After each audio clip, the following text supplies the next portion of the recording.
বেতন বৃদ্ধি ও স্মার্টফোনের ভর্তুকি বাড়ানো সহ একাধিক দাবি নিয়ে মঙ্গলবার নদিয়ার কৃষ্ণনগর জেলাশাসক দপ্তরের সামনে অবস্থান বিক্ষোভ ও ডেপুটেশন পেশ করল পশ্চিমবঙ্গ আশাকর্মী ইউনিয়ন।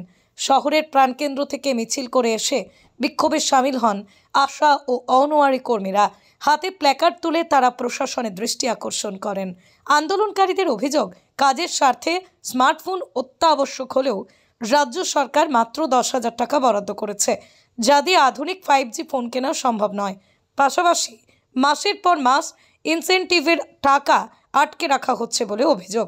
অবিলম্বে বেতন বৃদ্ধি, বকেয়া ইনসেন্টিভ প্রদান, কাজের পরিকাঠামো উন্নয়নের দাবি তুলেছেন তারা।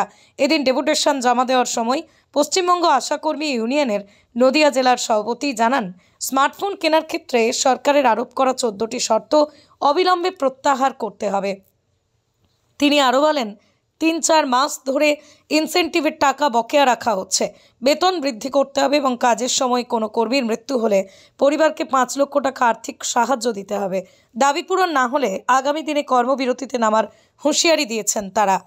যে শর্তাবলী দিয়েছে রাজ্য সরকার 10,000 করে স্কিম ওয়ার্কারদের টাকা দিয়েছে, কিন্তু মিড ডে মিলদের দেয়নি। পৌর আশা, রুরাল আশা এবং অঙ্গনওয়াড়ি কর্মীদের জন্য দিয়েছে এবং তার পিছনে 14টি শর্ত চাপিয়ে দিয়েছে। আমরা শর্ত প্রত্যাহারের দাবি করছি এবং এই পোর্টালে কাজ করানোর সিদ্ধান্ত নিচ্ছে। এই পোর্টালে আমরা কাজ করতে দেব না। আজকে আমরা এই জন্য পথে নামতে বাধ্য হয়েছি। আশা কর্মীদের কাজ করিয়ে 3-4 মাস 5 মাসের ইনসেন্টিভের টাকা বাকি রাখা এবং 1 বছর ধরে পিএলআই টাকা বাকি রেখেছে। বকেয়া টাকা সমস্ত মেটাতে হবে এবং বেতন বৃদ্ধি করতে হবে, সরকারি ছুটি দিতে হবে। কর্মরত অবস্থায় কোনো কর্মী মারা গেলে তার পরিবারকে 5 লক্ষ টাকা দিতে হবে। এই সমস্ত দাবি নিয়ে আজকে আমরা পথে নামতে বাধ্য হয়েছি।